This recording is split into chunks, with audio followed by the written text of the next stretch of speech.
खुलुमबाय बे समाव बडलेण्ड इंखं टेलिभिजननि स्टुडिअ आं मिथिका नार्जारी दिनै मोनाबिलिनि गाहाय रादाबफ्राव दङ। गुवाहाटी गोजौ बिजिरसालिनि बानजायनायाव संबिधान दिवस फालिदों। गुबुन गुबुन लामा जाब्रबथायाव 3 सुबुंनि जिउ खहा आरो गोबांसा जखम।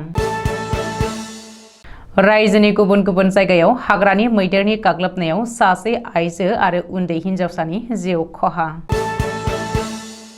गुवाहाटीआव पुलिस इनकाउन्टार, सासे हा दालाल जखम।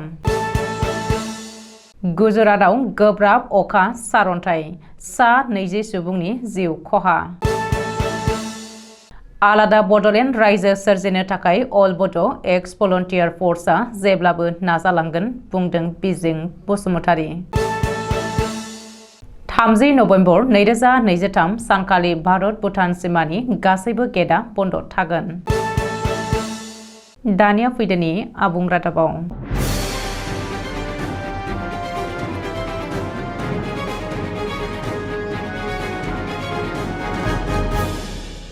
गुवाहाटी गोजौ बिजिरसालि बार एस'सिएशन आरो गुवाहाटी गोजौ बिजिरसालि उकिल सन्थानि मदद खालामनायाव आरो गुवाहाटी गोजौ बिजिरसालिनि बानजायनायाव दिनै संबिधान दिवस एबा कन्स्टिटिउशन डे फालिदों। गुवाहाटी गोजौ बिजिरसालिनि गोजाम कमप्लेक्सआव बानजायनाय संबिधान दिवस फालिनाय हाबाफारियाव बिजिरगिरि मानस रन्जन पाठक, बिजिरगिरि अजित बरठाकुर, बिजिरगिरि मनीष चौधुरी, बिजिरगिरि सन्जय कुमार मेधि, मेजराम सोरखारनि एडभकेट दिगन्त दास, गोबांसा बिजिरगिरि सेनियर एडभकेटफोरा बाहागो लादोंमोन। मख'नो गोनांदि 1949 मायथाइयाव दिनैनि सानावनो संबिधान सभायाव भारतनि संबिजिरखौ थिसननाय जादोंमोन आरो 2015 मायथाइयाव दिनैनि सानखौ भारत सोरखारा संबिधान दिवस महरै फालिनो फोसावदों आरो बै साननिफ्रायनो फालिबोगासिनो दङ। बेखौबो मख'नो नांगोनदि भारतनि संबिजिरखौ 1950 मायथाइनि 22 जानुवारिनिफ्राय कार्यकरि खालामनाय जादोंमोन आरो बै सानखौ भारत हादरा रिपाब्लिक डे एबा सुबुंखान्थि सान महरै फालिनाय जायो। सानसेनि गेजेरावनो रायजोआव गुबुन गुबुन जायगायाव गिख्रंथाव लामा जाब्रबथाय। बे गिख्रंथाव लामा जाब्रबथायाव 3 सुबुंनि जिउ गोमादों आरो माखासेया जखम जादों। समबारखालि हराव गुबुन गुबुन बे लामा जाब्रबथाया जादों। रिपर्ट बायदिब्ला गिबि जाब्रबथाया गुवाहाटी नोगोरमानि खानापारायाव जादों। बाइकजों फैनाय मइनुद्दिन आहमेद मुंनि सासे सुबुङा ट्राकनि साखा सिङाव गोग्लैनायाव जाथायसालियावनो जिउ गोमायो। गुबुन मोनसे जाब्रबथाया लखिमपुर जिल्लानि बेहबपुरी फ्लाइअभाराव जादों। कन्ट्रल गोमानानै फ्लाइअभारनिफ्राय गाहायाव गोग्लैलांनाय जाथायाव सासे सुबुङा जिउ गोमानायजों लोगोसे गुबुन सासे सुबुङा गोब्राब जखम जादों। बे जाब्रबथायाव जिउ गोमानाय सुबुंखौ अजित बरा होननानै सिनायथिनो हादों।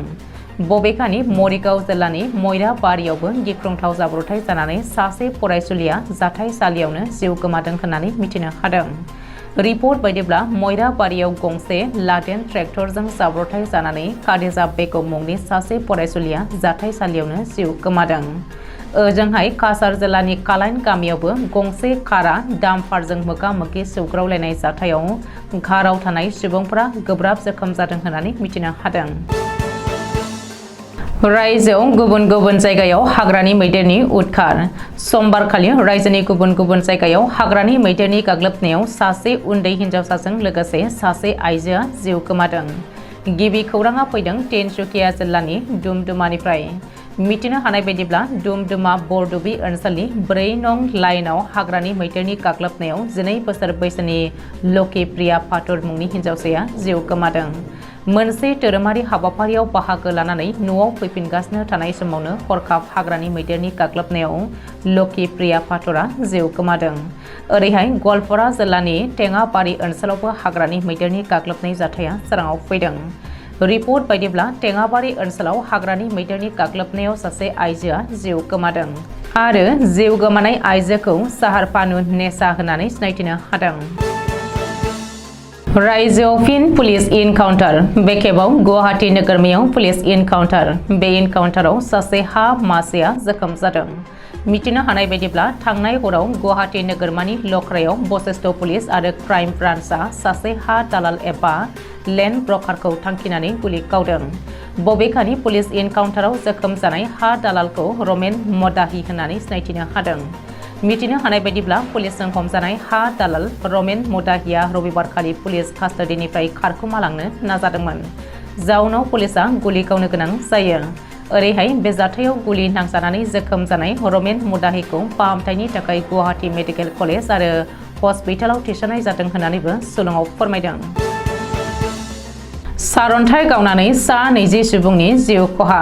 गुजरातआव जादों बे जाथाया। मिथिनो हानाय बायदिब्ला गोब्राब अखा हानाय आरो सारन्थाइ गावनानै सा 20 सुबुंनि जिउ गोमादों। गुजरात सोरखारनि सुलुङाव फोरमायदों बे रिपर्टखौ। बबेखानि बे जाथायाव जिउ गोमानाय सुबुंनि बिबाङाबो बांबावनो हागौ होननानै सन्देह खालामनाय जादों। गोब्राब अखा आरो सारन्थाइ गावनायाव सुबुंनि अनगायैबो 40 मोसौ आरो गुबुन गुबुन जिब जुनारफ्रा थैदों होननानै मिथिनो हादों। गोब्राब अखा हानायनि जुनै गुजरातनि आमरेली, सुरेन्द्रनगर, मेहसाना, बटान, पन्चमहल, केदा, साबरकान्ता, सुरात आरो आहमेदाबाद जिल्लाफोराव बांसिनै खहा जादों। रिपर्ट बायदिब्ला मख'जानाय बै जिल्लाफोराव गोब्राब अखा हानायजों लोगोसे घन्टायाव 5 किल'मिटार गोख्रैथिजों बार बारदों। बेनि गेजेरावनो बोथोर बिगियान बिफाना खोला गुजरात ओनसोलाव ना सारग्राफोरनि थाखाय सांग्रांथि फोसावदों। मानोना बै ओनसोलाव घन्टायाव 60 किल'मिटार गोख्रैथिनि बार बारनो हागौ होननानैबो सन्देह खालामदों। क'क्राझार जिल्लानि गसाइगाव महकुमानि सिङाव थानाय बसगावनि गेवलां गेलेग्रा फोथाराव 26 आरो 27 अक्ट'खालि साननैनि हाबाफारिजों क'क्राझार जिल्ला अल बड' एक्स भलन्टियार फर्स अर्गानाइजेसननि बानजायनायाव गिबि खेबनि थाखाय 1थि बोसोरारि जथुम्मा खुंफुंनाया दिनै थुंगेबाय। बेनिनो दिनै जोबथा साननि हाबाफारि बायदियै फुंनि समाव आफादनि फिरफिला बिरहोनाय, बड'फा उपेन्द्रनाथ ब्रह्मनि मुसुखायाव बिबार बावनाय, मुंख्लंफोरनो बिबार बावनाय आरो बिमा माहारिनि गेजेराव गिबिसिनै बड'लेण्ड दावहायाव गावनि बेसेन गोसा जिउखौ बावलांनाय मुंख्लं गायदे आरो हेलेना बसुमतारीनि मुंख्लं काम्पैयाव बिबार बावनाय आरो मुंख्लं नखरफोरनो मान बावनाय बायदि हाबाफारिया जानानै थाङो। लोगोसे मुंख्लं नखरनि सोद्रोमा गायदेनि फिसाज्ला पनिन बसुमतारी आरो हेलेनानि बिबाजै प्रन्जा बसुमतारी मोना मुंख्लं गायदे बसुमतारी आरो हेलेना बसुमतारीखौ अल बड' एक्स भलन्टियार फर्स अर्गानाइजेसना गोसोखांदों आरो मान बावदों। बेनि थाखाय गोजोननाय मुंख्लं नखरनि सोद्रोमाफोरा अल बड' एक्स भलन्टियार फर्स अर्गानाइजेसननिसिम गोजोननाय फोरमायदों। मिथिनो हानाय बायदिब्ला बे हाबाफारियाव क'क्राझार जिल्ला अल बड' एक्स भलन्टियार फर्स अर्गानाइजेसननि लेङाइ आफादगिरि बेजों बसुमतारीया खौरांगिरिनि सिगाङाव गासै बर' रायजो राजाफोरखौ बड'लेण्ड रायजो सोरजिनांगौनि थांखिजों सोमावसारनायाव हेफाजाब होनो थाखायबो खावलायो आरो जेब्लासिमहालागै आलादा बड'लेण्ड रायजोआ सोरजि जाया अब्लासिमहालागै अल बड' एक्स भलन्टियार फर्स अर्गानाइजेसना सोमावसारगोन होननानैबो बुंथियो। फैगौ 30 नभेम्बर 2023 बृहस्पतिबारखालि भारत एबा आसामजों नांजाबनाय नसुं हादर भुटाननि हाबनाय गासैबो गेटआ सानसेनि थाखाय बन्द थागोन। भुटान रयेलनि नखर बिफाना मिथिहोनाय बायदिब्ला भुटान हादराव जेनेरेल एसेम्ब्लिनि बिसायख'थि जागोन। बेनिखायनो फैगौ 29 नभेम्बर 2023 नि मोनाबिलि 6 रिंगानिफ्राय 30 नभेम्बर 2023 नि मोनाबिलि 6 रिंगासिम सोनाब बंग'नि पुनसेलिं, आसामनि जुमदुवार, दादगारि, गेलेफु, दावथारा, नांलाम, मेला बाजार, सन्द्रुप, जांखार आरो भैरबकुन्दनि भुटानाव हाबनाय गासैबो गेटफोरा बन्द थाजोबगोन। बेनिखायनो जायफोरा भुटानाव बै सानखालि थांनांगौ दङमोनब्ला एबा दावबायहैनोब्ला हाबाफारिखौ दोनथ'नांसिगोन। मानो होनोब्ला भुटान हादरा आयेनारि थासारिनि थाखाय बन्द फोसावदों। दिनै मोनाबिलिनि रादाबा एसेनोसै। गोजोन्थों।